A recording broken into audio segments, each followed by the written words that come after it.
What's happening, Delco? I'm Rich Shane, and welcome to the What's Happening Delco podcast. Today, I'm joined by Holly Thomas of Spitfire Designs Jewelry. Holly, welcome to the podcast.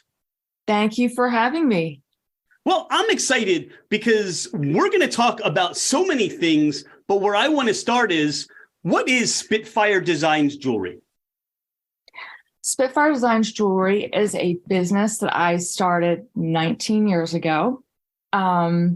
I make one-of-a-kind pieces for a one-of-a-kind person. And my birthday's coming up, by the way. Sorry, go ahead. I try to make something for every type of person, whether you like big, bold pieces or not so much. You like something more simple and demure, I can make that too. And I also do custom designs for if somebody has, for example, somebody wants to bring me a pendant or something that they have that broke, or they want something redesigned that was passed down, I can do that one-on-one. So you said this started 19 years ago. How did you start and, go about designing the jewelry company? What was like the first thing that was the impetus to get started? I had just moved back from San Francisco, and I was working. I was a journalist for a newspaper in Britain, but I worked out in San Francisco. And I came back and started working at Pottery Barn, and I had a friend that was like, "What are you doing? Like, you're so creative. You went to school originally for art, then you transferred to communications. You're really artistic and creative. You need to come to a gem show with me."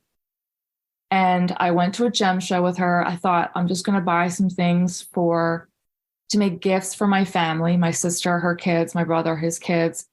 And, it's funny. It's like, I don't mean to, this sounds kind of interesting, but I watched The Queen's Gambit, which is on Netflix, where she sees this chessboard up on a ceiling and is just automatically putting, chess pieces in different places. She knew exactly how to make it happen. That's how I felt about the gems, the stones. Everything I saw, it was like, I just immediately tuned into it, and that was it. I started making things that night. I'd never made jewelry in my life. So it started like that. You talk about that you were in the journalism field. How did you, as a kid, did you, work with jewelry and metals or gems? Like, how did all that how did you know to take those gems, and then what did you do with those? Was this just a learning process? You just had an idea and you just went to see where it went? When I was little, I never really liked playing with Barbies, but the one thing I liked was making clothes for a Barbie with aluminum foil, with tissues, with different things. I would tape things together. I didn't care about the Barbie aspect. I cared about putting clothes on her. So originally when I went off to college, I went off to Philadelphia College of Textiles and Science, which was a fashion school. And that was originally what I wanted to do when I went off to college. And then I thought, I don't know if I can do this. I'm going to have to move to New York. I don't know if I want to do that. And then I switched over to communications because I love English and I love anything having to do with English. But I grew up around artists. A lot of family members are artists. So it's sort of like you either have it or you don't kind of thing. But I think I had it because my mom was an artist. My Aunt Sue was an artist. And a lot of us have that creative bug going on. What can people expect when they shop with Spitfire Designs Jewelry? Take us through the process. You mentioned you do one-of-a-kind unique products. How does that work for customers and working with you? A lot of customers come to me when they want something, really different. And they like my style, or, I don't know, like if I do events, people meet me that way. Out and about, I do a lot of Clover Market events or artisan jewelry events. I've done events at the Brick House. People just reach out and say, hey, can I get together with you like men, actually men, a guy was like, I want you to make me a bracelet. I'm going to tell you what my mood is like and what I need in my life. And if you could incorporate the stones that would bring that into my being, that would be great. But also people just, they look at my work and they say, wow, she does something really unusual. I want something unusual made for me. I don't usually have people contact me and say, I want a pearl on a chain. It's usually like, I know that you're into funky things. I know that you like the asymmetrical pieces. I want that. And that's how they reach out to me. You keep going back and talking about gems and stones. Was that something from childhood too, that you became interested in that? Or is that something that you've educated yourself about? So if somebody comes and says, this is what I need, as you talked about that gentleman with that bracelet and said, all right, I know exactly the stones that either resonate with what you're telling me, fit your personality. How did you come about to educate or become familiar with gems and stones like that? When I was a kid, I always loved jewelry. And especially when I look back to high school, I loved like Native American jewelry. I had no idea what the meaning was, about it. I just liked the natural stones. So I have a collection. I have it even from back then. I still have it. All of the turquoise and sterling and carnelian and different types of turquoise that my mom got me, that an ex-boyfriend from years ago got me. So I got into that. But when I really started learning about stones was just an inquisitive nature. I think somebody actually came to me and said, what stone deals with grief? And I Googled it. And I was like, amethyst. Amethyst is an amazing stone for people who have lost a loved one. So that's how it started, because people really want to know, what are the properties of stones? They want something that will help them in their life and, make them feel balanced. So that's what I try to do. Try to help them with that. So not only are we heard in Delco, but we're heard internationally. And if somebody wants to see your work, how do they see that? You have a website that people can go to, right? Yes. I have a website. I am not on Etsy. I decide, everyone thinks you should do Etsy. Etsy's great. Don't get me wrong. I think it would be great for my business, but it's a lot of work. It's a ton of work. And I already have my website. You can find me on Instagram. You can find me on, Google by Googling me. And I just go that way. What's the address of your website? It's www.spitfiredesignsjewelry.com. And on the gram, on the Facebook, how would people find you there? Just look up Spitfire Designs Jewelry. And that's it. It's either on Facebook, because I actually have more followers on Facebook than I do Instagram. But I mean, I work them both, and I also use LinkedIn and, all social media, except for I haven't done TikTok. Not yet. Everybody's doing the TikTok, right? I'm just not into it yet. Some dances with your jewelry, that would be fun. Yeah, I know. I could do that. I'm curious, how did you come up with the name Spitfire Designs Jewelry? At the same time that this started, it was working like right away. It just started. My sister actually brought it into a dentist. She worked for a dentist in media, brought it in. She sold like $300 worth of my stuff. But she said to me, you have to come up with a name. And one night I was just sitting there and I was like, Spitfire Designs. My dad used to say that I was a Spitfire, that I was fiery, that my dad was like big time old, like 1950s dude. Like, women's place is in the home. You cook, you have the dinner, you're on the table at 5:30. And I was always like, yeah, I'll never do that. And so he used to call me a Spitfire. So that's how it started. With the jewelry that you do, Are there mentors out there? Are there people that you see what they're doing? Are there people that you look up to? Anybody that mentors you in that regard? No. The one thing that I did that I don't look at magazines. I don't have magazines. There were people that I looked up to in the fashion world. I would say it's more fashion, not so much jewelry. I used to love watching Project Runway. You know, they had a project, they had to go into a supermarket and make an outfit from what was in the supermarket, and it would get my mind going. Things like that are what inspires me, is something so bizarre. Like if you're given something so bizarre and you have to take nothing and make something out of it. I kind of feel that way myself, in the sense that I don't buy stones, for example, knowing full well what I'm going to do with them. A lot of times, like I'll make something based on an outfit that I have. Like I need something to match this outfit.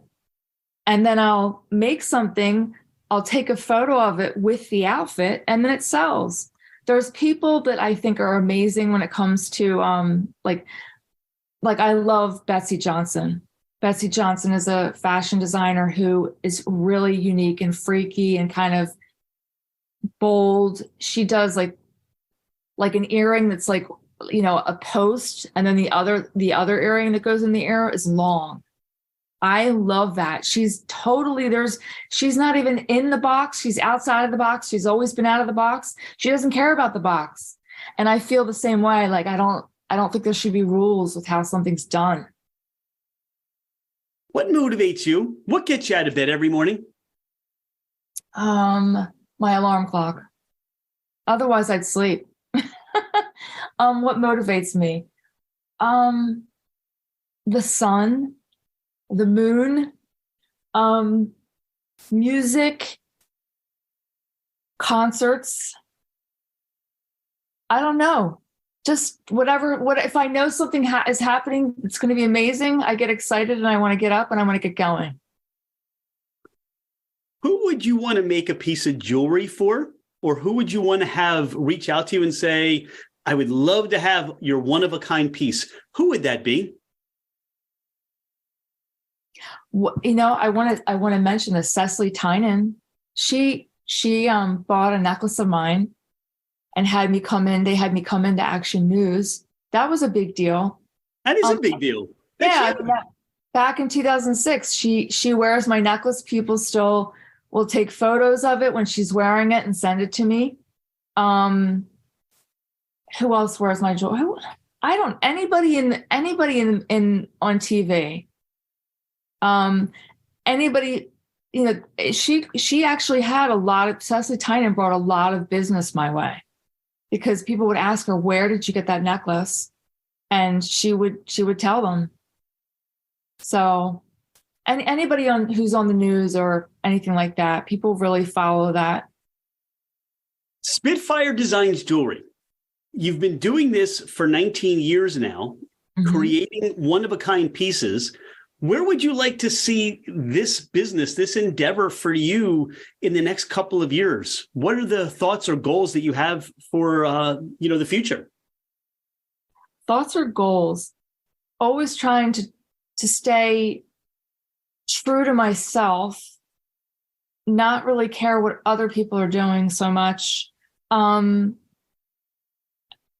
Honestly, like I think one of the things I would really like to do, I went up to New Hampshire last year for a month, and I worked up there and sold up there, did events up there. And I really realized, like, wow, I didn't know how it was going to go. It was amazing. I did really well up there. And I would like to travel outside of this area. That way I can meet more people and they could follow me and want more things, they could purchase from me also. I think that's a goal, is trying to switch it up and not just stay here, but move out and do different shows in different locations. Once you get out, it's inspirational. And you meet people that just give you ideas, and you see this other creative energy that just comes to you. it's freeing. I find that's why I love to travel. And from what you're saying, there's a lot of energy that not only that you have a tremendous amount of energy, but I'm sure there are things that you're receiving that just fill you up as well. Yeah. I mean, like so my family's up in New Hampshire, extended family, and they go up there for the summer. And we went up there for the summer for years.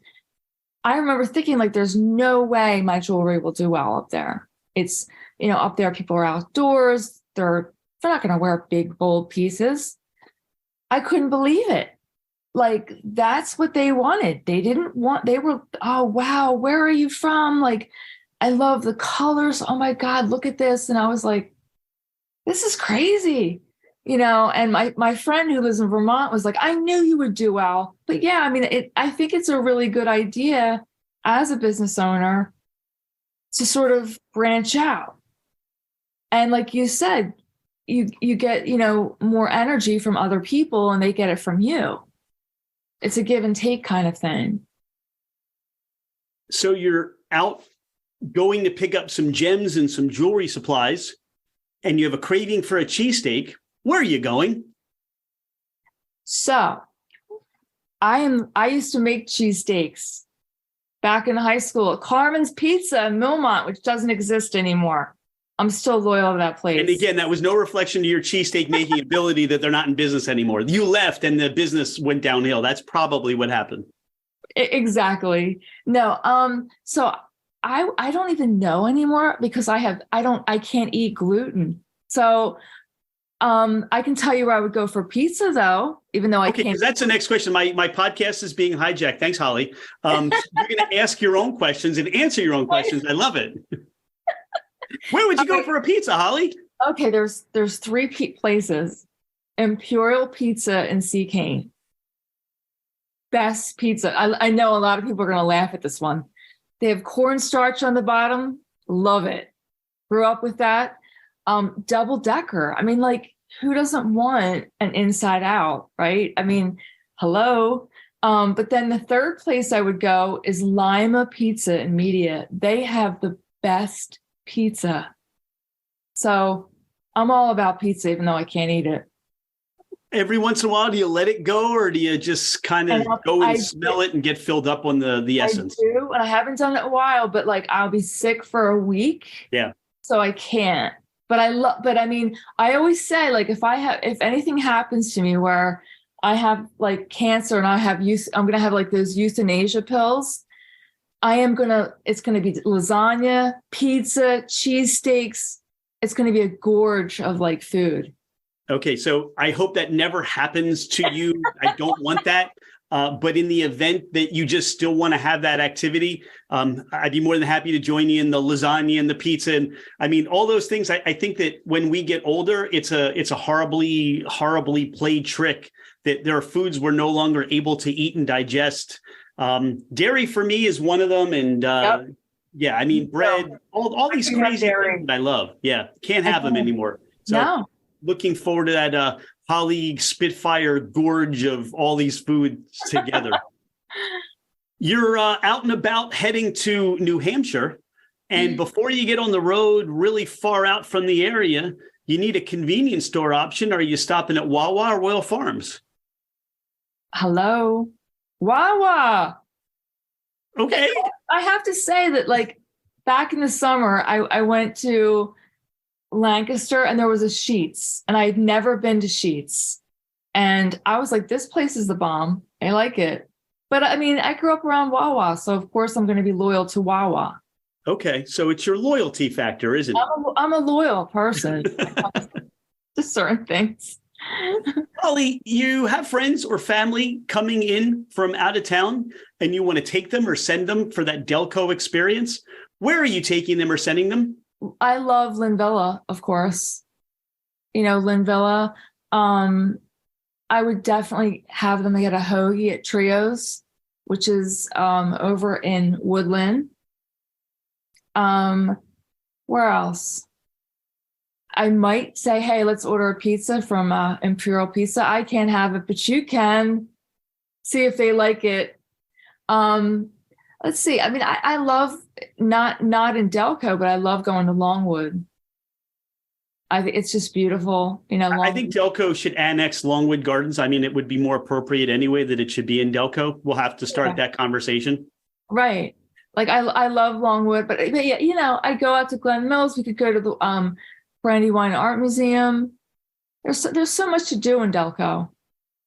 You brought a new spin to the podcast, where I would say, what would be your hoagie choice? You kind of picked where you would go, but if you were going to eat a hoagie, what would you have on your hoagie?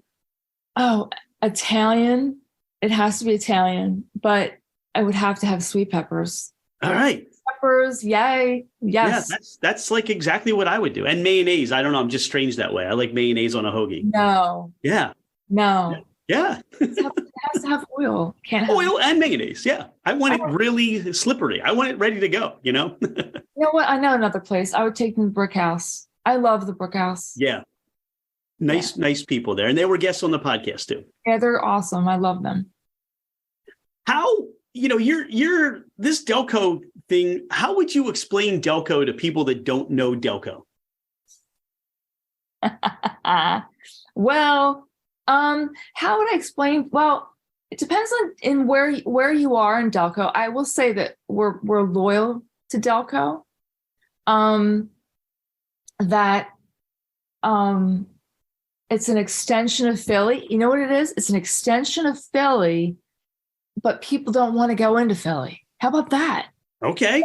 A lot of Delco folks, or we're 20 minutes outside of Philadelphia, never want to leave and go into Philly, which is not me.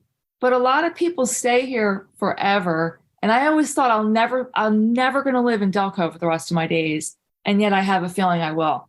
How would I explain it? It's that town that you see in movies that people love. I mean, people truly are just devoted to where they grow up. And I would say it's like that. And they all go to the shore. They all do, right? Right. And we've said there should be different places in New Jersey that they just renamed Delco towns. It's like going to the shore is like just it's going to Delco on the beach. Delco on the beach. I love that. That's got to be T-shirts. Delco. Come to Delco on the beach. Yeah, the Delco Riviera. I don't know. Somebody used that once, and I forget who said that once. The Delco Riviera. I don't remember. I think that's like somewhere in Drexel Hill or something. I think it's pretty funny. I like it. We've talked about a lot. We talked about your jewelry. We talked some Delco. Is there anything that we haven't talked about today that you want to have the listeners know, or things you want to share about Spitfire Designs Jewelry?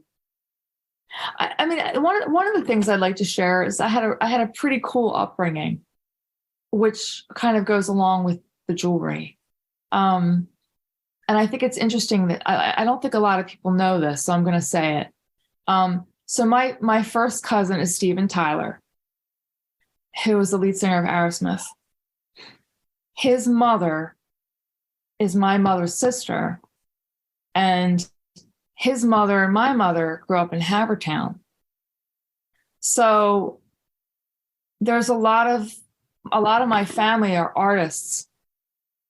My Aunt Sue, my mother, my cousins, my extended family in New Hampshire or Vermont. And it definitely helped who I am today. It brought me to where I am today. If it wasn't for them, I don't know if I would be an artist, because I grew up around that. So when you grow up around all these different, eccentric artists, it helps to form who you are. This is why I love doing the podcast, because I learn so much, not just about people and you and, what just gets you going and the creativity aspect and what you share with the world. But I had no idea that Steven Tyler has roots in Delco. And but this is why we do this. This is how we learn things. That is so cool. It is cool. It's funny because he has a book out, like I can't even remember something about the noise in my head. I always forget the title. I didn't love the book. I know I shouldn't say that, but I didn't. And he said, "This is that book review. This is that book review segment with Holly on the podcast now." Well, if my mom was alive, she would say the same thing, and she let him know. By the way, okay. But because he has written in the book that our family is from Darby. And she's like, we're not from Darby. We grew up in Havertown. You know, it was like this. She told him this needs to be rewritten. And but yeah, like his family grew up in Havertown, and I have cousins that are in Jersey, and he's all from here. And when he came to my mom's in media in 2012, we went to Havertown to look at the house. And it's funny, he knocked, this was on Thanksgiving Day in 2012. He knocked on this woman's door. It was the best. She was from Ireland, and she had no idea who he was. And she spoke in this Irish accent, like, what do you want? That's like more Scottish, but you know, she had no idea who he was. And he said, hey, can we come in and look at the house? And it's Thanksgiving. Right, what's coming out of this podcast as we almost get ready to land the plane is, you never know in Delco when a total stranger is going to want to walk to your door and say, can I see the inside of your house? But exactly. Stephen Tyler, when you listen to this podcast, I do expect a full public apology to those in Havertown, not to slight those people in Darby, but to those people in Havertown, you owe a full public apology. And I'm sure a sizable donation would be proper as well to some sort of charity in Havertown. So get on it, Stephen Tyler. Really? Holly, this has been a treat. This has been awesome. I really appreciate your time today.